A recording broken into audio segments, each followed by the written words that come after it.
낯선 땅의 숲속에서 하느님 말씀을 개척한 수녀, 성녀 테오도라의 10월 3일 축일을 진심으로 축하드립니다. 1798년 프랑스에서 태어난 안나 테레즈 게랭은 15세 때 아버지가 강도에게 살해당하는 비극을 겪고 어머니와 동생을 돌보고자 10년간 수녀가 되겠다는 꿈을 미뤄야 했습니다.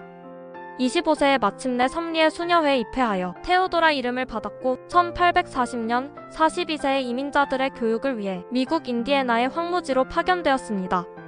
건강이 좋지 않았음에도 불구하고 순명하며 5 동료 수녀와 함께 대서양을 건너 깊은 숲에 도착했지만 그들을 반겨준 것은 낯선 환경과 가난, 통나무 오두막 한 채가 전부였습니다.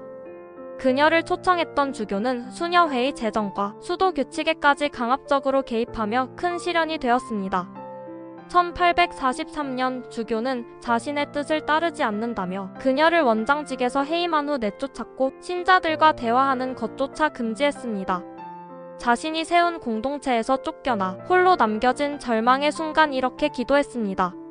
십자가 위에 십자가 모두 축복되게 하소서. 저는 제 십자가를 주님 앞에 놓습니다. 제가 제 십자가를 순명으로 지도록 하느님께서 은총을 주시길 바랍니다. 몇 주 뒤 다른 성직자들의 개입으로 해임과 추방은 철회되었지만 성녀는 이 모든 과정을 자신을 정화하고 단련하는 하느님의 섭리로 받아들였습니다. 우리는 하느님의 손 안에 있습니다. 그분은 모든 일을 당신의 영광과 우리의 더 큰 선익으로 바꾸십니다. 분원 공동체는 새로운 수녀원으로 거듭니다. 미국 전역에 수많은 학교와 고아원을 세웠습니다. 깊은 숲속의 작은 통나무 집은 훗날 인디애나 최초의 여성대학 세인트 메리 오브 더 우즈 대학으로 성장했습니다.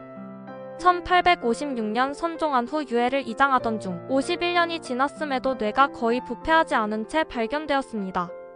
2006년 시성되며 미국의 8번째 성인이 되었고 성체 성사 경당에 모셔져 공경받고 있습니다. 성녀 테오도라 게랭이여, 저희도 가장 절망적인 시련의 순간에도 모든 것을 주관하시는 하느님의 섭리에 의탁할 수 있도록 저희를 위해 빌어주소서. 이 영상을 테오도라 여러분과 환난 속에서도 교육의 사명을 다하는 모든 분들과 나눠주세요.